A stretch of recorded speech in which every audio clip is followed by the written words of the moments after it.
Now I invite Dr. Natasha Radhakrishnan. Madam requires no introduction, so I'm sparing one for her. And she'll be talking about the personal cost of a professional dream, burnout, boundaries, and finding a balance. Over to you, ma'am. Good morning to all. I was hoping for a much younger audience. I don't, I don't think I will be able to teach you what is the personal cost of a professional dream and how to reduce it. So this talk was entirely tailored for someone in their 20s and 30s. Like all my activities, it is not meant to malign any XY in the room. You're all good men, and it is not my intention to state or insinuate anything to the contrary. But as a woman, I will be speaking from a woman's point of view. So this is just to remind us of how we were when we were in college. We were all in the first bench, second bench. At least all the women usually would be sitting there and taking down notes and preparing well for the exam, and all the boys would borrow our notes for their exam, and they would probably outperform the boys in the exam as well most of the time, and all the medals would be taken away by them. And then 10 years later, in any professional scene, if you see, it's all the men. There are no women around. So whether it's the organization, whether it is on stage, whether it is in the hospital management side or the leading cataract surgeons or whatever. So what happens in between? That is the question. So what happens in between is this. So all of us become doctor moms, and then our doctoring becomes less and the momming becomes more, and then in the struggle of that we tend to reduce our professional dream a bit, because you have to be at home for your child. The children need you, the family needs you, your in-laws need you, your parents need you, and in that struggle it is always easier to cut on the professional dream than to cut on the personal part of it. So they get torn between the career and the family. So if you are successful in your 30s or let's say 40s, is there a personal price to pay? What do you say? Yeah. Yes. So there is a price to pay. And is it in the early years? Early years is always difficult. Most of the time you're married to another struggling professional who's also trying to establish himself. So you have both the dual role of trying to establish yourself as well as help him establish himself. So that's also very important. And then you have the kids, and then you have decisions about where you want to settle. And sometimes it doesn't go your way. You may want to settle somewhere else, but the family wants to settle somewhere else. So again, you decide to compromise on that. And whether you also have to decide whether you want to work for money or you want to work for something that you always wanted to do, like maybe teaching, which doesn't pay much. So all that decisions have to be taken in the early years, and it is very, very difficult to do those decisions. What happens in your middle years? Does it get easier? No, it doesn't get easier. It's still difficult. So you have the doubt whether you're getting there and whether you have been left behind because you were taking care of the children and the others are far ahead. And again, there are kids in the fray, because nothing is going to happen to your mom situation when you're in your 30s as well. And also there's always a question of when you're working in one place, you also have to decide whether it is okay to continue to work there, or will it be better for you to shift to some other place and do some other practice, move out of your comfort zone. All these decisions usually have to be taken between your, let's say, 30 to 45 or so. So, and then sometimes you haven't studied what you should have studied in your 20s, so you will want to do that when you're in your 30s. So that also becomes difficult. So I'm just telling the problems first. We will go to the solutions later. Then comes the late years. Does it get better? Not at all. Yeah, it's still difficult. So in short, the whole thing is difficult, whether it is when you start to the middle to the end, because then you have all these regrets. Should I have done better? Or am I there yet? Am I doing what I thought I would be doing when I was in my 20s? And finally, when you get older and older, the question of when do I slow down? Have I done everything that I wanted to do, and can I start slowing down also, is an important thing to answer. But the truth is, for all these things, there is no one answer. And what suited me is not going to suit you.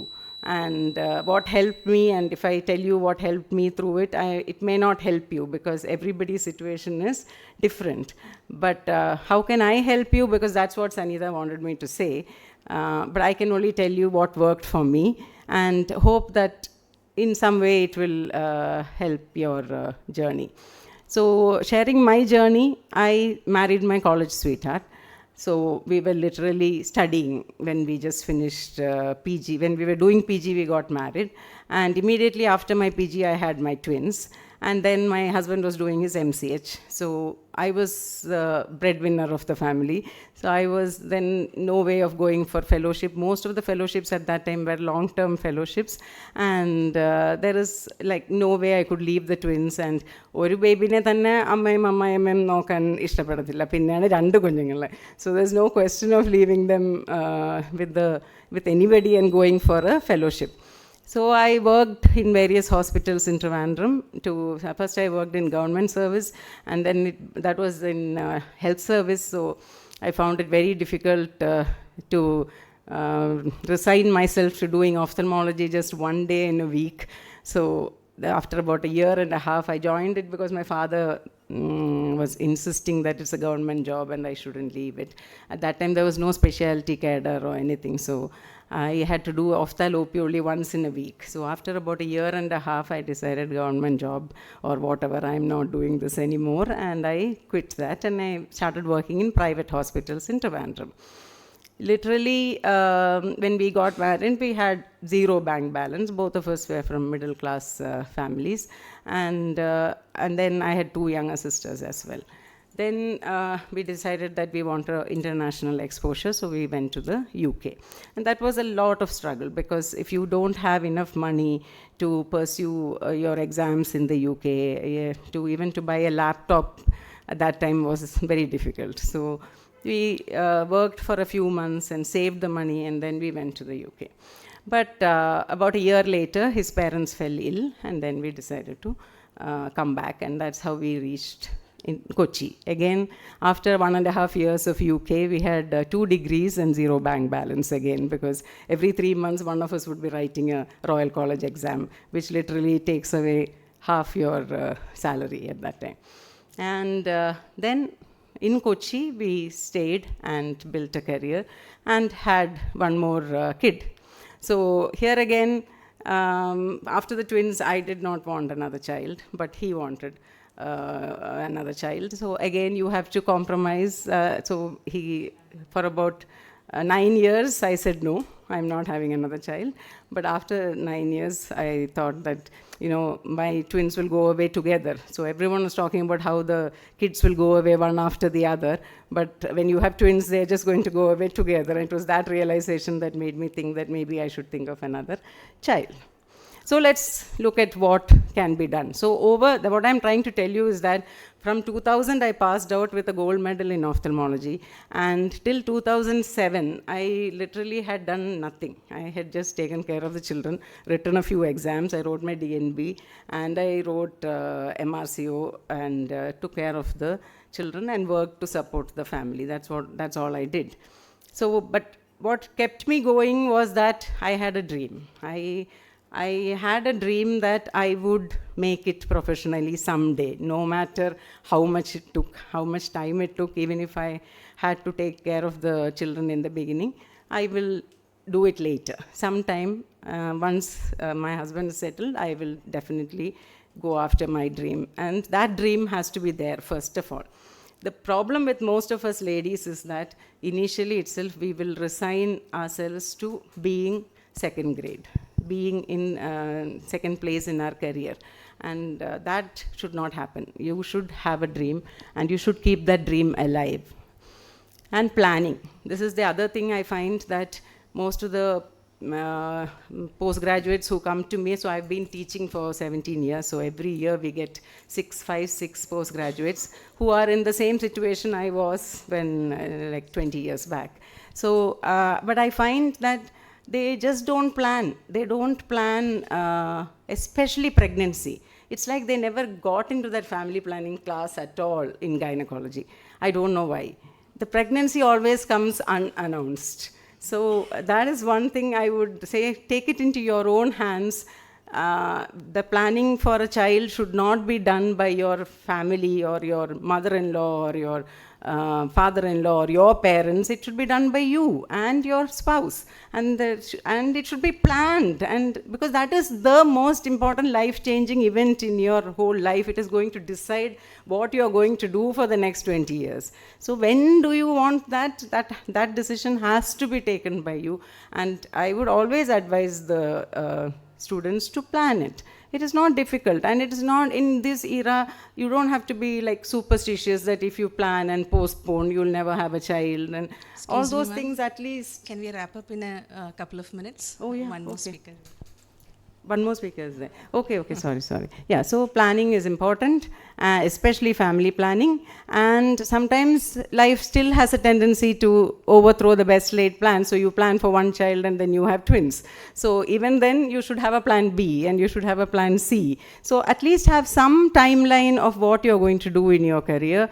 Then prioritize, stop multitasking. Multitasking is very, very difficult, and it is, overhyped.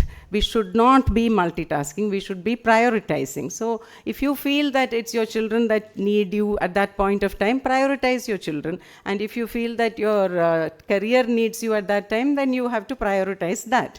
And choose one over the other, and stop feeling guilty of choosing one over the other.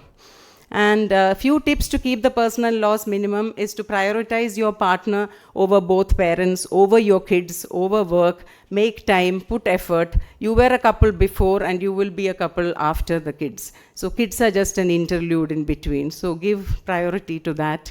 And what I would do is set a time for each other, weekly, monthly, whatever. Keep the romance alive and put work into your marriage. And kids should know that your work is important too. When you do put aside your work for your kids, they have to know that. You have to tell them that this is being done. Then they will also give that importance. If you don't give importance to your work, they are not going to give you that importance. And never forget, this is especially for the ladies, never forget to take time for yourself. You are important. You can keep a budget and splurge on that dress, go for that pedicure. Looking after yourself is not a crime, it is a responsibility.